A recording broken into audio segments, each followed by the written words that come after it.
Tem um link no G1 que tem uma sucursal, alguns jornalistas no Mato Grosso do Sul, então consegue apurar mais em loco, né, sobre essa operação. Então, o título é o seguinte: veja quem é o empresário do Mato Grosso do Sul com quem a polícia apreendeu armas em operação por financiar atos golpistas. Adoilton Fernandes Coronel é proprietário de uma loja de materiais de construção no município, né, sul-mato-grossense, e está na lista de quem deverá ressarcir até 20,7 milhões aos cofres públicos. Então, aqui temos uma informação importante. Foi determinado um bloqueio de bens, ativos e valores dessas pessoas, né? Bens é uma casa, um carro, ativo pode ser um título de banco, uma ações, né? E dinheiro, tá? Então, até 40 milhões pode ser bloqueado, mas o estimado de prejuízo durante o 8 de janeiro foi de 20 milhões e 700 mil reais, tá? Então, essa informação traz o G1 aqui. Esse Adoilton Fernandes Coronel, ele é um dos suspeitos de ter financiado os atos golpistas em Brasília, né? A apreensão ocorreu lá na cidade dele, em Maracaju, que fica a 159 quilômetros de Campo Grande. De acordo com as informações apuradas pelo G1, ao menos 8 policiais federais estiveram na residência do suspeito em uma área nobre do município. Além de atuar como empresário, o suspeito de financiar os golpes, os atos golpistas, é o segundo secretário da associação empresarial da cidade, tá? Então, é o pessoal de bem, né? O pessoal da família, né? Aquela coisa, liberdade, né? O pessoal da economia, tá ali, ó. O cara é secretário simplesmente da entidade empresarial da cidade onde ele mora lá, né? Proprietário de uma loja de materiais de construção no município do Sul Mato Grossense está na lista de quem deverá ressarcir até 20 milhões e 700 mil reais aos cofres públicos. Segundo a AGU, a ação envolve pessoas que participaram em empresas que financiaram os atos criminosos. Vamos ver aqui o valor do prejuízo calculado, os ataques, os vídeos do dia. Deixa eu ver se tem imagens aqui das armas que foram apreendidas com o cara. Aqui, ó, tem um print screen. Vamos tentar jogar isso aqui na tela. Vamos ver. Não. Espera aí, puxa para cá. Aqui está o homem, ó. Esse é o cara, o principal figura que está nessa notícia hoje, né? E essas são as armas. Vocês podem ver aí que é armamento pesado, inclusive, né? A polícia não identificou essas armas ainda, então não se sabe se elas são legais ou ilegais, mas saibam vocês que armamento de guerra pesado foi considerado como compra legal durante o governo Bolsonaro, naqueles decretos de janeiro, logo no começo da gestão do Bolsonaro, em 2019, aqueles decretos que foram feitos, na verdade, durante o carnaval, né? Se não me engano, foram os decretos de armas do Bolsonaro. São 4 decretos que liberam a compra desse tipo de armamento, inclusive do fuzil T4 da Taurus, né? Que o Onyx Lorenzoni, na época, mentiu que não seria liberado pelos decretos, mas de fato foi. A gente está vendo aí, então, armamento de fato pesado. É só esse cara aqui? Não, não é só esse cara. Esse cara aqui é o principal financiador? Não. Eu acho que esses alvos aqui, gente, são os alvos fáceis de pegar, tá? Porque essa gente, no mais das vezes também, não preza muito pela inteligência e pelo cuidado, né? Essa gente posta coisa em rede social, fica fazendo discurso no Zap Zap, fica falando pra todo mundo lá na bodega da cidade dele, lá no bar lá, que ele botou dinheiro pra mandar ônibus pra Brasília. Então, o que que eu acho? O que eu acho? Tá começando com um peixe pequeno. Eu não acho que esse Adoilton aí é o cara que financiou a tentativa de golpe de Estado, tá? Esses caras aí, tem mais cara de ser aqueles aventureiros metido a Rambo, que tem algum dinheiro e aí que quer pagar de gostoso na cidade onde mora, que financiou o busão e ficou pregando golpe de Estado no Zap. Cara dessa gente, tá? É a cara dessa gente. É menos grave? Não, não é menos grave. Os crimes cometidos pelo general Heleno ou pelo seu Adoilton são os mesmos, né? As acusações contra, né? São os mesmos. Mas vamos esperar se a coisa vai chegar realmente, né? Pelas notícias, a Polícia Federal espera, nos próximos tempos, junto com a PGR, com informações compartilhadas da PM do Distrito Federal e também da ABIN, chegar em financiadores graúdos, de fato, inclusive militares, da ativa. Será que tem? Da reserva também, mas da ativa, será que tem? Será que vão chegar em militares que faziam, por exemplo, parte do governo Bolsonaro? Será que chega nisso? Evidências não faltam, né? Será que vai chegar? Vamos ver. Por enquanto tá com uma carinha de tá pegando aí só, né? Só essa gentinha, né? Como diz o Felipe Araújo, laranja de segundo escalão. Até nem acho, Felipe, que sejam laranjas. Acho que de fato tem gente aí desses caras aí que financiaram de fato, né? Tem gente que pagou ônibus, tem gente que incitou os atos, né? Tem gente que financiou pessoas, eventualmente comprou armamento para isso, né? A gente ouviu falar muito durante a eleição de gente comprando armamento, dentro daquela fantasia de que os comunistas iam invadir a casa das pessoas. Eu ouvi relatos pessoalmente sobre isso, de pessoa comprando armamento, me dizendo, né? Não sei se comprou no final das contas, me dizendo que ia comprar armamento e no dia da eleição ia ficar trancado dentro de casa armado. E se alguém pulasse o muro, ia meter bala. Gente, tem milhões de pessoas que entraram nessa viagem, tá? E dela não saíram. Essa é a grande merda, na real, sabe?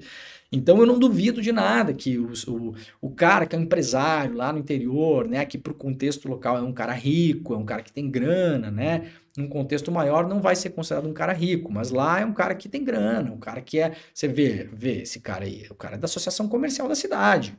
É um empresário, é um dono de uma loja de material de construção. Num contexto local de uma cidade do interior do Brasil, eu conheço muito bem esse contexto. Nasci e me criei nesses contextos. Esse cara é um cara influente. É o cara que é um cara entrevistado pela rádio, entendeu? É o cara que patrocina o time de futebol da cidade. É o perfil do empresário influente local. Não se descarta que várias dessas pessoas no Brasil todo, movidas puramente por ideologia ou por interesse financeiro ou pelos dois, né? Interesse financeiro também é ideologia, na verdade.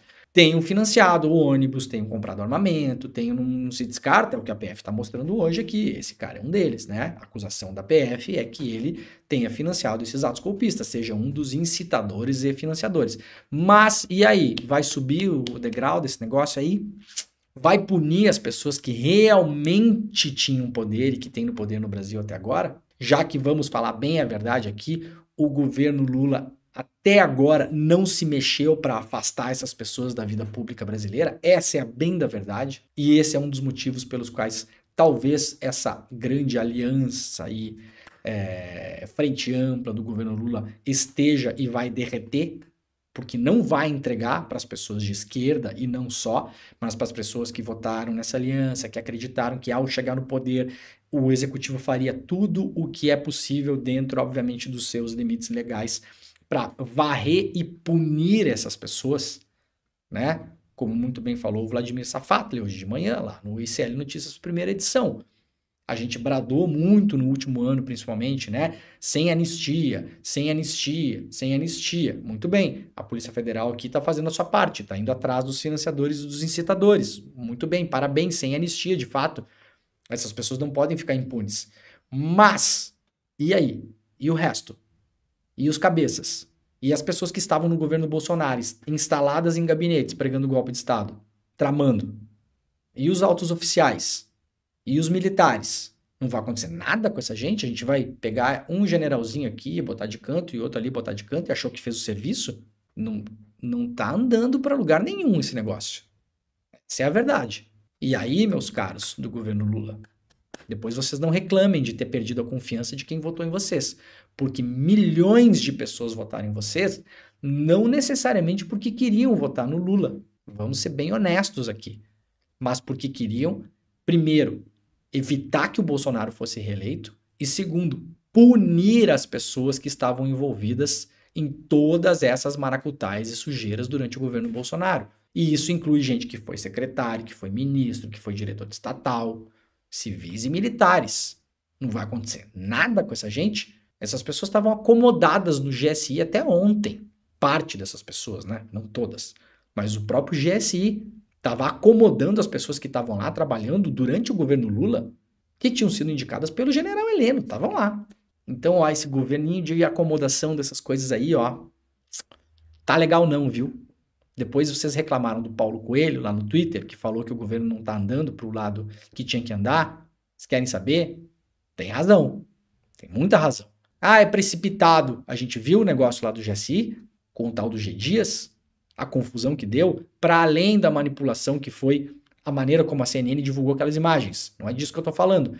Mas quando fomos olhar para dentro do GSI, o GSI era todo do general Heleno. As pessoas não tinham sido tiradas dali. Permaneciam lá. E aí, a gente não vai ver punição para essa gente? E não tô falando aqui de fazer nada fora da lei e nem caça às bruxas.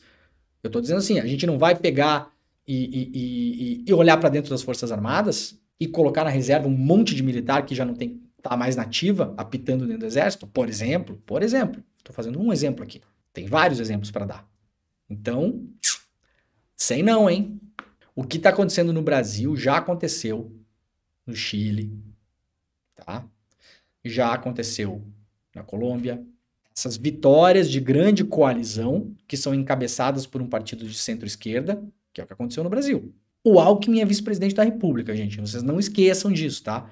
O Alckmin não virou comunista. Não é porque a gente transformou o Alckmin em meme e tá achando ele simpático e fofinho, engraçadinho, que ele deixou de ser o Alckmin, tá bom?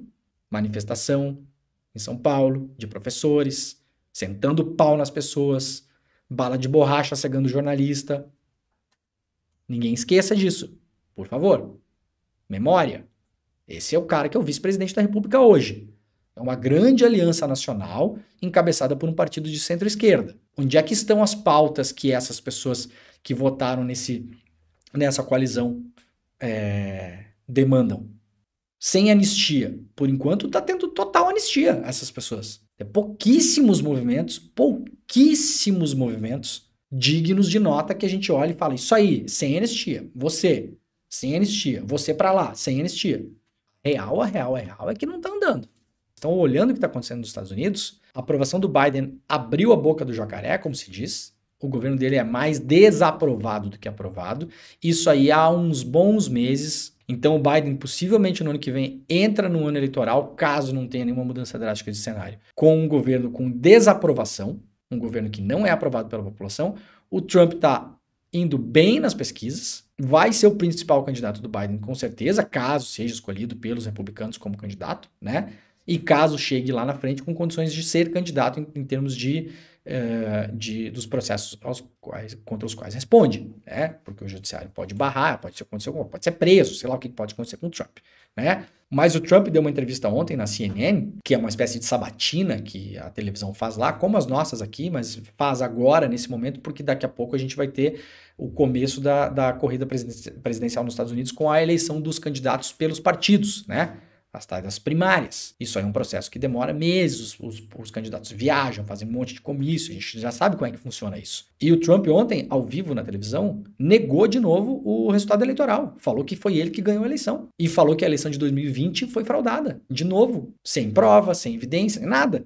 Mas ele manteve isso. Foi interrompido pela jornalista da CNN, que falou que não tem prova disso, que o próprio Partido Republicano falou que não tem prova disso, e o Trump falou: eu não posso parar de falar isso porque eu ganhei a eleição. E aí uma pessoa do público perguntou para ele se ele vai manter esse discurso, caso seja candidato no ano que vem, e ele falou que vai, do jeito dele, né? Falou, se eu enxergar evidências de que foi fraudado, eu vou ter que falar. Ou seja, vai. Então essa gente não desapareceu, galera. Se os governos com essas grandes coalizões lideradas pela esquerda, como no Brasil, comerem mosca, e comer mosca significa não atender a base.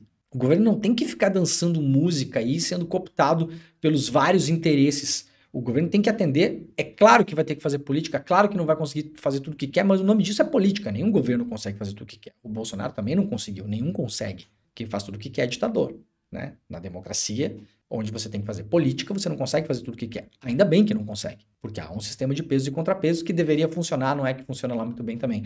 Mas, como disse o Vladimir Safat hoje de manhã, se esse governo de coalizão não atender as bases, não atender a demanda de base, ele que já é um governo que perdeu muito do poder político, né? Que está ali tentando se organizar como uma bola daquelas máquinas de pinball que fica indo de um lado para o outro, vai perder a base também.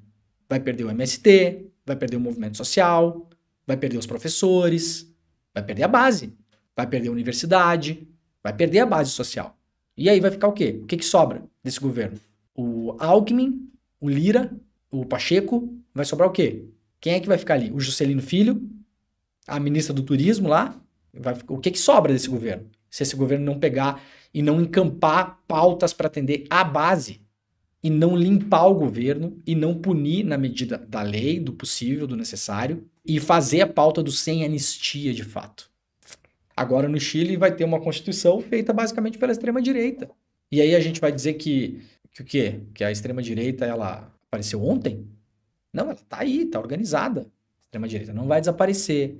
Ela está organizada. Eu falo isso do Bolsonaro sempre, as pessoas às vezes ficam chateadas, não gostam, mas o Bolsonaro é um líder popular, carismático, tem uma base eleitoral de milhões de pessoas, quase ganhou a eleição do ano passado. Vocês acham que essa base vai sumir? Vai evaporar? Não vai evaporar. Tá aí.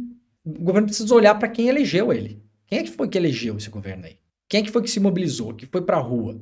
Tem muito voto que decide a eleição, claro, daquelas pessoas, aqueles, como chama, no Brasil não tem uma nomenclatura para isso, se vocês souberem me falem, tá?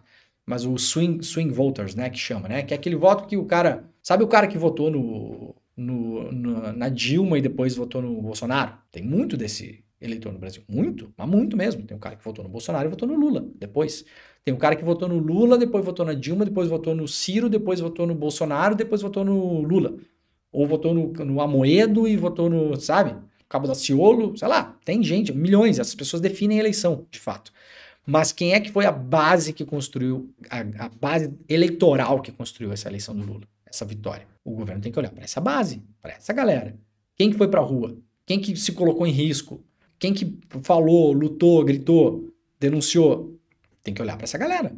E essa galera, nesse governo, muita gente está se sentindo abandonada, principalmente nos movimentos de base.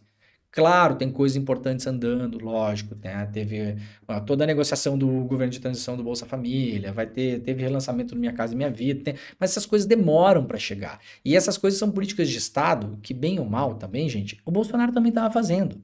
Não importa se foi o Lula que inventou, se foi a Dilma que inventou, se foi o Papa Chico que inventou, não interessa, o Bolsa Família, o Bolsonaro também estava fazendo, entendeu?